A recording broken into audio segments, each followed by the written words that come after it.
Subhanallah, subhanallah, subhanallah, subhanallah, subhanallah, subhanallah. এলেন ভাই আমরা সুদের টাকা কি সুদের ঠাই ওরে রোজার মাসে তুই জানো না জানি সুদের ঠা মুদের ঠা কি লই গেছি ভাই তুই তো আমার শেষ করে দিবা ছড়া দূরে দূরে পা দূরে তুই জানো না রোজার মাসে সুদের ঠা নেওয়া হারাম সুদের টাকা নেবেন না একে কি সুদের ঠা নেন বেড়াই তুই কি আমার শেষ করে দিবি তুই তো আমার হাত সব শেষ করে দিতি নাই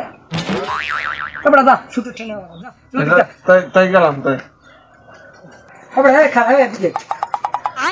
কি কি হয়েছে ভাই এবার এদিকে কি এবার দূরে রাখ তোর কইছি না বেটা দূরে রাখ রোজার মাসে বেটা লই গিয়েছে বেটা কি খাওয়ার ভালো বেড়ায় দিবিলে পরে বেড়া রোজার মাসে দেওয়া লাগে বেটা রোজা কালাম লই বেড়া এদিকে বেড়া এবার মোর হাতে কি নেওয়া যায় সুদের ঠে বেড়া মোর পকেটে দোষ করছে কি আই এবার পকেটে ঢুকিয়ে দিতে হবে না বুঝছে ওইটাই যা বেটা যা দেখ শুনি দেখ সিস্টেম